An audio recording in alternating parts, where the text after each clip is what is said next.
દર્શક મિત્રો, સમાચારની વાત કરવામાં આવે તો ઝાલોદ સનાતન વર્લ્ડ પરિવાર દ્વારા હિન્દુ સંગઠન મજબૂત કરવા મીટિંગનું આયોજન કરવામાં આવ્યું.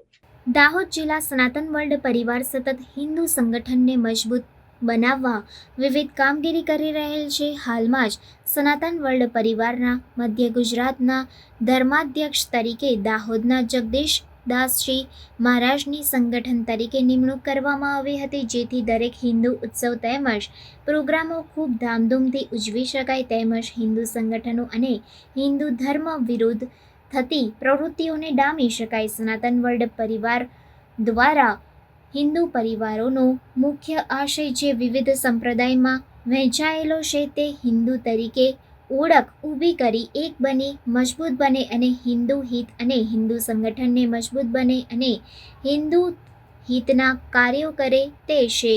સનાતન વર્લ્ડ પરિવારના ગુજરાત પ્રદેશ પ્રચારક દ્વારા મીટિંગમાં કહ્યું કે દરેક હિન્દુ જાતે હિન્દુ હોવાનો ગર્વ અનુભવે અને હિન્દુ સમાજ પર થતા કોઈ પણ અત્યાચાર અંગે બોલે તેમજ જરૂર પડે તો સંગઠનની મદદ પણ લે તેમજ જાતિમાં વહેંચાયેલ હિન્દુ આજે એક બની હિન્દુ સમાજ માટે મદદરૂપ બને.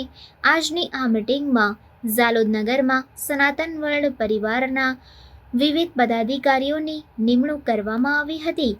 મીટિંગ સનાતન વર્લ્ડ પરિવાર ગુજરાત પ્રદેશ પ્રચારક રિંકેશ પ્રજાપતિ, દાહોદ જિલ્લા ઉપાધ્યક્ષ દેવ પીઠાયા, ઝાલોદ તાલુકા ઉપાધ્યક્ષ વિનય ચૌહાણ, ઝાલોદ તાલુકા ગૌરક્ષા અધ્યક્ષ ભાવેશ પરમાર, ઝાલોદ નગર ઉપાધ્યક્ષ મેહરાજ પરમાર, ઝાલોદ નગર ઉપાધ્યક્ષ વિપુલ માલીવાડ, નગર સહમંત્રી હરદેવ ચૌહાણ, સામાજિક કાર્યકર જીતેન્દ્ર શ્રીમાળી અને સંજેલી ગૌરક્ષક પ્રમુખ અલ્કેશ કટારા ઉપસ્થિત રહ્યા હતા.